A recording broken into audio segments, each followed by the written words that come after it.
I know, pretty exciting stuff, right? But even more exciting than Ashley is, of course, the animal that is with her, and that is Azaan. Now, does anyone out there have any idea what kind of animal Azaan is? I want you to shout out what you think. Handsome. Handsome. That's a good answer. Any other guesses? No guesses. Wow. Oh, come on. Left them speechless. I'll take it.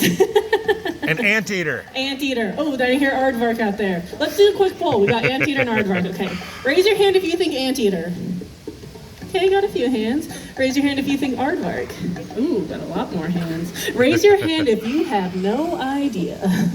Yeah, that's about fair. Well, for those of you who guessed Aardvark, you are correct. Good job, you guys. For those of you who thought anteater, don't worry. It's actually one of our most common guesses that we get when we bring out one of our aardvarks here. And in fact, they do look pretty similar, and there's a really fancy term out there for that, okay? It's called convergent evolution. Yeah, real fancy, right? Basically, all that means is that there are animals found in different parts of the world that have no relationship to one another whatsoever, but they fill the same niche in the areas that they live and have very similar attributes. So they do look very similar to those anteaters, but they are not related at all. Sorry. In fact, those anteaters are going to be found out in Central and South America, while aardvarks are going to be found out in Africa, and more specifically, the sub-Saharan region of Africa. Now, typically, they are a nocturnal animal. So pop quiz. If they're nocturnal, when are they most active? At night, there we go. I knew we had a smart crowd today. That's right, they're gonna be most active during the nighttime, and during the daytime, they're actually gonna be hanging out in burrows that they've dug themselves. So let's think, what are some of the benefits of being underground, in the middle of the day, out in Africa? Any guesses? What was that? Did you say safe? What are they gonna be safe from? Predators, right? Out in Africa, you've got cheetahs, you've got lions, wild dogs. Even young aardvarks have to be careful of pythons, believe it or not. All right, so they're safe from predators and crocodiles. You know, I don't know if they have to worry too much about crocodiles out there. Maybe. All right, so they're safe from predators. What else might they be safe from? The heat. The heat, exactly, as the sun starts to come out right on cue. That's right, underground is gonna be a lot cooler, and it can get very, very hot out in Africa. So they stay nice and protected underground there. And then nighttime hits, they pop those heads out of their burrows. They take a really good sniff around. Notice that nose is constantly moving on Azaan here. That's because they have an excellent sense of smell. Those large ears also tell you that they have really good hearing as well. What they don't have is really good eyesight. Imagine if you took a pair of goggles, rubbed Vaseline on them, put those on, dimmed the lights, and tried to move around. It'd be a little difficult, right? That's kind of how an aardvark sees, so they're relying a lot on those other senses. And you'll notice as Azaan is out here, he's gonna stay pretty close to Ashley and trust her to get him around this stage without running into too many things. All right, so they pop those heads out of their burrows, they sniff around, make sure none of those predators we just talked about are there. And then the first thing they do when they wake up, what do you think it is? Eat, right? It's time for breakfast. Well, their breakfast might look a little bit different than ours. How many of you out there are eating a bowl of bugs for breakfast? Just Ashley today? It's a good source of protein, you guys. Protein of the future, they say.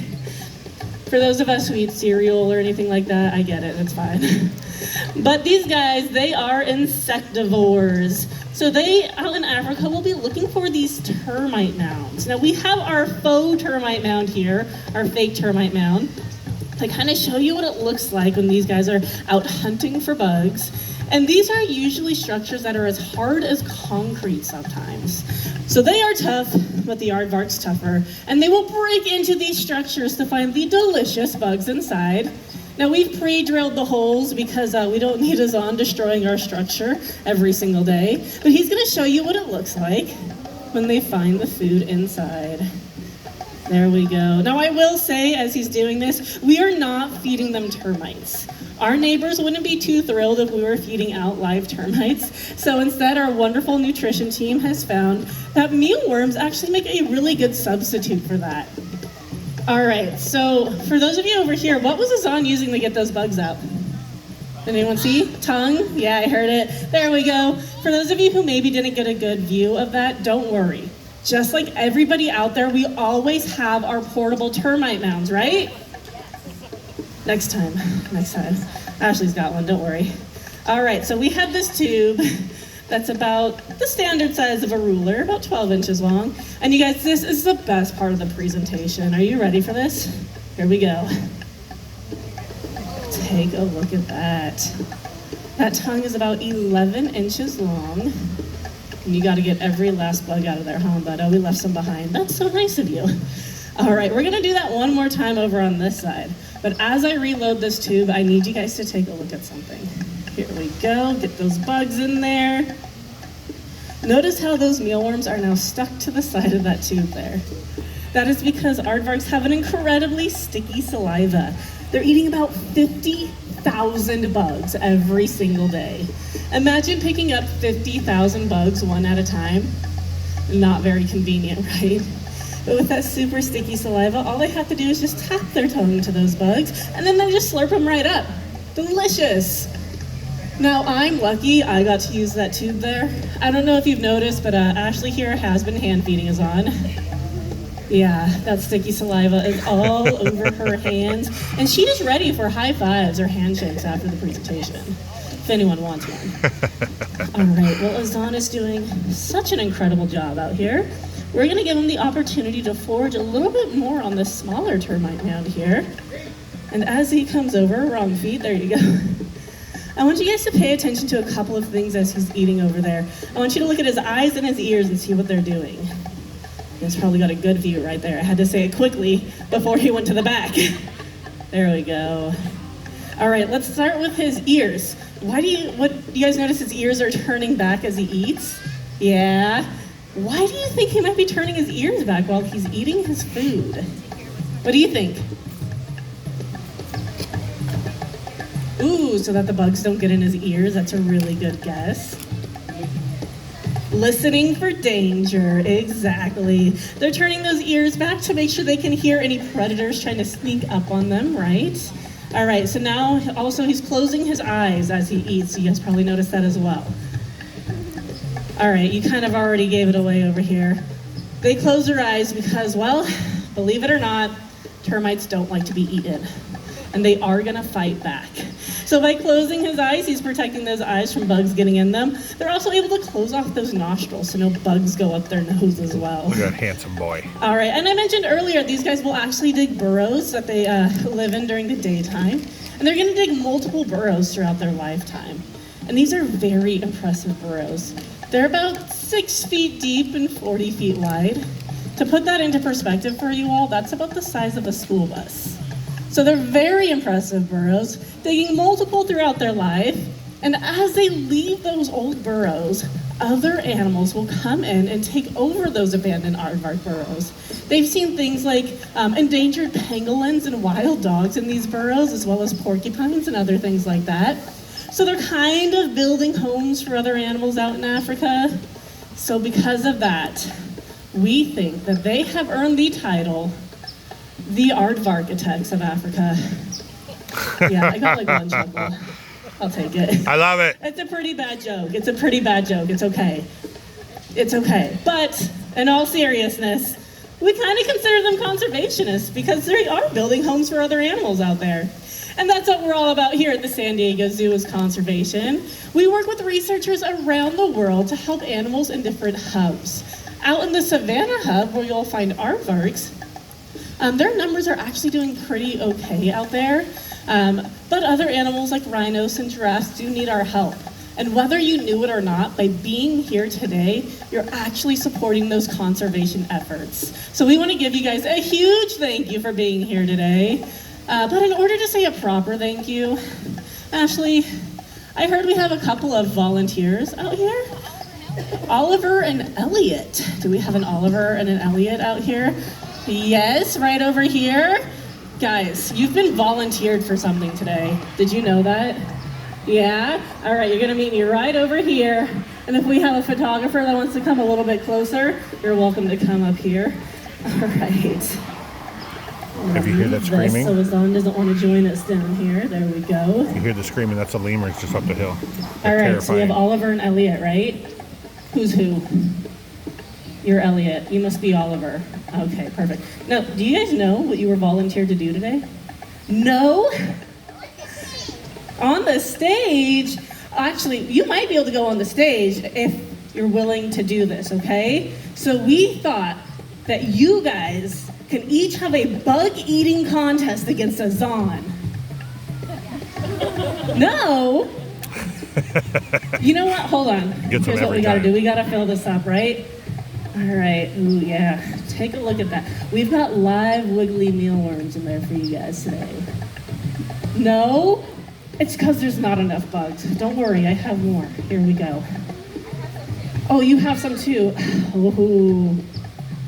No? Okay, I'm not gonna make you guys eat any bugs today. I'm just kidding. What if I told you instead you're gonna come up and meet Azaan? How does that sound? Much better? Okay. Why don't you start, since you're right here. What you're gonna do, we're gonna start with you. You're gonna hold this tube in that hand there. Hold on nice and tight. Come up here and put your feet against the curb. We're gonna stay down off the stage. And then you're gonna hold that tube out right here, okay? Azaan's gonna come over and place his feet right here and start eating out of this tube here. As he does that, feel free to touch him on his back. Perfect. Perfect. You're next, okay? Are you paying attention to what he's doing? Good, you're gonna be a pro at this. Perfect, I'll get that tube from you. We're gonna let both of you go. Let's fill up this tube as well. All right, you ready? All right, so same thing, hold that nice and tight, go right up to the curb right there. And Azaan's already ready for you to go, so go ahead and put that, stay down right here for me. One of the Perfect, kids and touch him right on his back. was holding the tube, and she pretended like she was gonna like eat it, and the presenter was like, no, no, no, no. All right, I'll grab this from you guys. I do have to ask you guys one question. What did Azaan feel like? It's a tough question. A little spiky. Ooh, that's a good description. What about you? Same?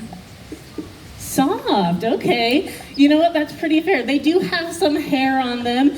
It is a little bit pokey, right? Yeah. Some people have described them as kind of feeling like a coconut or a kiwi fruit. But our favorite answer so far, we had a little girl come up, we said, how does Azaan feel? And do you know what she said? Happy. Yeah. Very cute, right? All right, well, thank you so much for coming up here, even though you had no idea what you were gonna do. You guys were very brave, and you each get a sticker today. Let's give it up for our volunteers, you guys. All right, at this point of the presentation, Azaan might decide to hang out a little longer, or he might decide it's time to go home and go to bed. I wouldn't blame him for that at all. But if anyone has any questions at this time about Azaan or aardvarks in general, I'd be happy to try to answer those. Yeah, right here. Are there more aardvarks, and how old is he? Are there more aardvarks and how old is he? Great questions. So we have a total of 3 aardvarks here at the zoo. They all live here. You met Azaan. He is our 16-year-old aardvark. We have Zola, who is about 8 or 9 years old, I believe. And together, those two had Nandi, who was our 3.5-year-old baby aardvark. Not so much a baby anymore, but we still call her that.